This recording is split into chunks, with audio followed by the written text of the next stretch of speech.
धार भोजशाला जो है वो अब मस्जिद नहीं मंदिर है। ये हाई कोर्ट के दो जजों की बेंच ने कहा है। शुक्ला जी और अवस्थी जी दो जजों की बेंच ने कहा है कि धार में अब नमाज नहीं पूजा अर्चना होगी।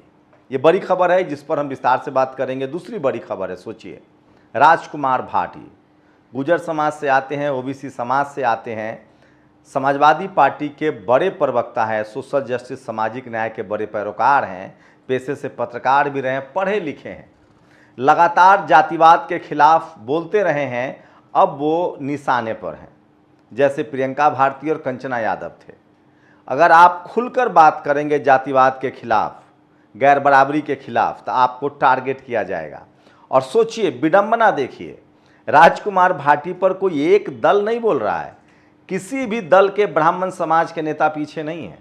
बीजेपी के ब्रजेश पाठक डिप्टी सीएम हैं, तो कांग्रेस के यूपी के प्रदेश अध्यक्ष, शिवसेना के प्रियंका चतुर्वेदी, और अब तो बीएसपी सुप्रीमो मायावती ने भी कहा है कि वो अच्छा नहीं है। जबकि सच्चाई ये है कि उन्होंने तो सिर्फ एक मुहावरा कहा था जिसका विरोध किया कि इस तरह के जो मुहावरे हैं दलितों के लिए, पिछड़ों के लिए, किसानों के लिए, आदिवासियों के लिए या ब्राह्मण समाज के लिए, इसका विरोध होना चाहिए। मैं इस तरह की चीज़ें इस्तेमाल नहीं करता हूँ।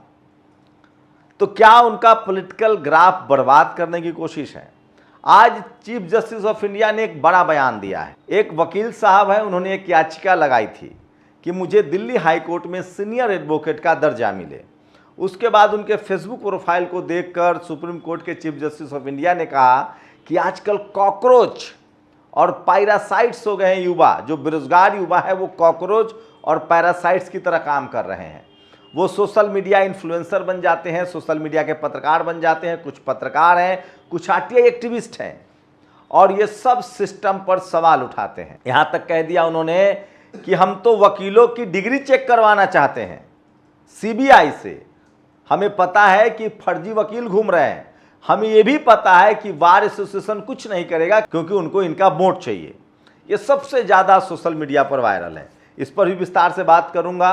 और क्या अब इस देश में महंगाई जो है वो मुद्दा नहीं है? दूध के दाम 2 रुपये बढ़ जाए, डीजल पेट्रोल के दाम 3 रुपये बढ़ जाए, गैस कमर्शियल 961 रुपये बढ़ जाए, या छोटे सिलेंडर की कीमत 261 रुपये बढ़ जाए, कहीं कोई चर्चा नहीं? क्या टीवी अखबार को लकवा मार जाता है? क्या पहले इस तरह की चर्चाएं नहीं होती थी? नमस्कार, मैं शंभू कुमार सिंह और आप देख रहे हैं नेशनल दस्तक। सबसे पहले बता दूं कि धार भोजशाला को अब बाकायदा मंदिर घोषित कर दिया गया है। हाई कोर्ट के दो जजों की बेंच, अवस्थी साहब और शुक्ला जी जिसमें जज थे, उन्होंने कहा है कि धार जो है वो देखने से या रिपोर्ट से पता चलता है कि ये मस्जिद नहीं है, यहाँ मंदिर है। इसमें अब पूजा अर्चना होनी चाहिए, नमाज पर रोक लगा देनी चाहिए। वहीं लगातार बहुजन समाज से आने वाले SC ST OBC, चाहे आप जाट हो, गुर्जर हो, पटेल हो, मराठा हो, इन सब पर लगातार अटैक हो रहा है उन लोगों पर जो सोशल जस्टिस और सामाजिक न्याय की बात कर रहे हैं। जिस तरह से आजकल जातिवाद के खिलाफ लड़ने वालों पर हमले हो रहे हैं, इतना हमला तो मुगलों के काल में नहीं हुआ था। मुगल के दौर में कबीर और रविदास महाराज आराम से जातिवाद के खिलाफ बोल रहे थे, लड़ रहे थे। इतना हमला तो बाबा साहेब अम्बेडकर और ज्योतिबा फूले पर भी नहीं हुआ था, जिसकी आज के राजनीतिक दल कसमें खाते हैं। सोचिए, आज अगर बाबा साहेब अम्बेडकर के सारे कोट करने लगूं, उनकी 27 प्रतिज्ञाएं बताऊं, तो सोचिए क्या होगा। ज्योतिबा फूले की गुलामगिरी, किसान कोरा पढ़ लीजिए। लेकिन आज हालात इतने खराब हैं कि बाबा साहेब के 22 प्रतिज्ञा को दोहराने पर आम आदमी पार्टी ने राजेंद्र पाल गौतम को पार्टी से बाहर किया, मंत्री पद से हटा दिया, क्योंकि उस समय भी ब्राह्मण समाज के सारे लोग एकजुट हो गए थे।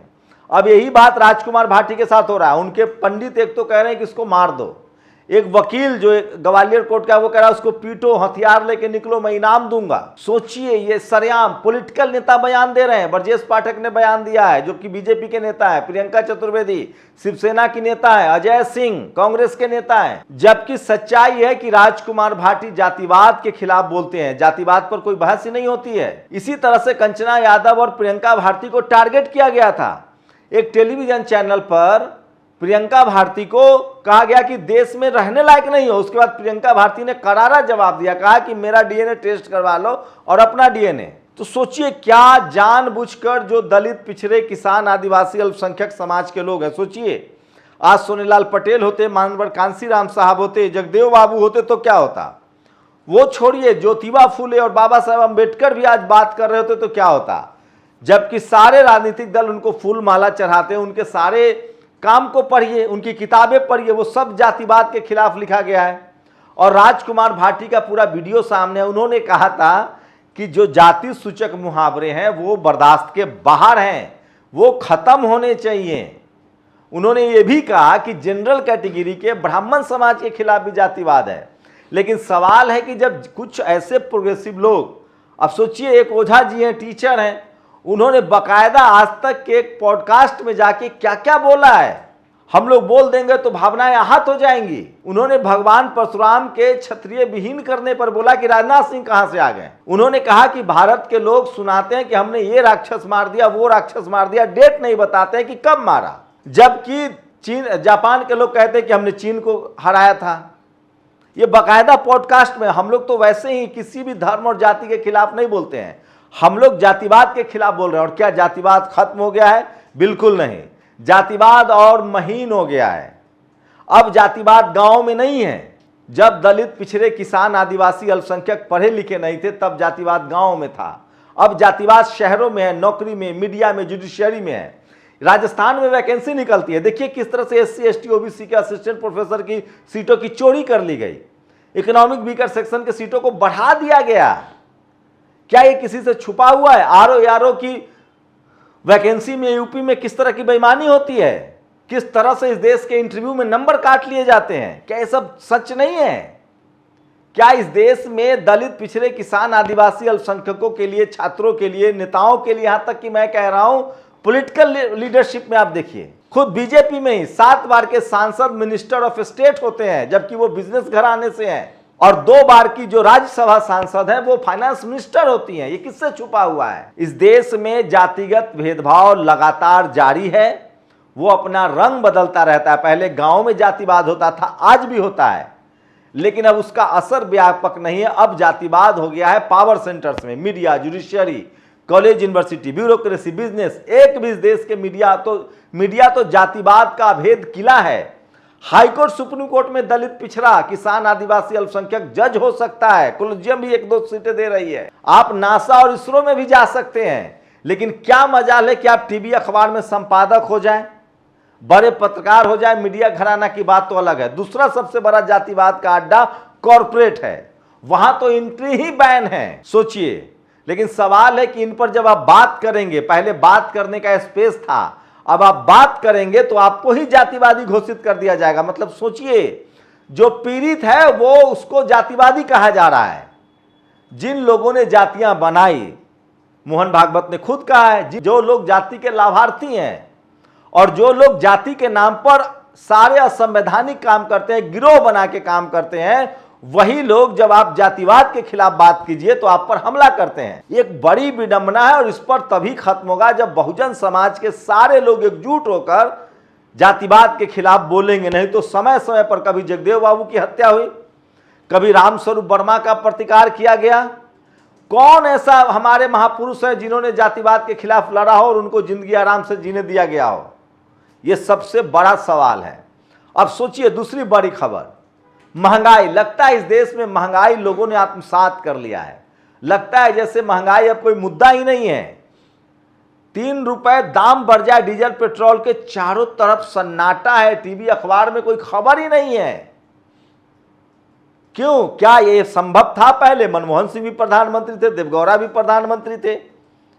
इस देश में जब से बीजेपी आई है, बीजेपी की सरकार में महंगाई कोई खबर ही नहीं है। तो क्या लोग इतने अमीर हो गए हैं? सरकार का तो आंकड़ा है कि 80 करोड़ लोग 5 किलो राशन के लिए लाइन में लगे हैं। तेल के दाम बढ़ रहे हैं, दूध के दाम बढ़ रहे हैं, CNG के दाम बढ़ रहे हैं। चारों तरफ चुप्पी है क्योंकि मीडिया चुप है। यह सबसे बड़ा सवाल है जो आपको समझना पड़ेगा। और मैं बार बार कह रहा हूं कि लोकतंत्र के लिए बहुत जरूरी है कि जो आवाजें हैं वो उठनी चाहिए। बिहार में छात्रों का प्रोटेस्ट हुआ, 4 छात्रों को जेल में डाल दिया गया। नोएडा, ग्रेटर नोएडा में मजदूरों का प्रदर्शन हुआ, प्रदर्शनकारियों को चिन्ह चिन्ह कर जो उसके जो नेता थे उसको जेल में डाल दिया गया। ये फैक्ट बता रहा हूं मैं, सोचिएगा जरूर। ऐसे में सवाल है कि अब महंगाई के खिलाफ बोले तो बोले कौन? क्या आपको भी बोलने में डर लगता है? कमेंट जरूर कीजिए। शुक्रिया। नेशनल दस्तक की आपसे गुजारिश है कि अगर इसको बचाना चाहते हैं तो नेशनल दस्तक को सब्सक्राइब करने के लिए रेड कलर के सब्सक्राइब बटन को दबाएं, फिर बेल आइकन की घंटी दबाएं। नेशनल दस्तक को बचाने के लिए बहुत जरूरी है कि हर खबर को शेयर करें, लाइक करें, कमेंट जरूर करें।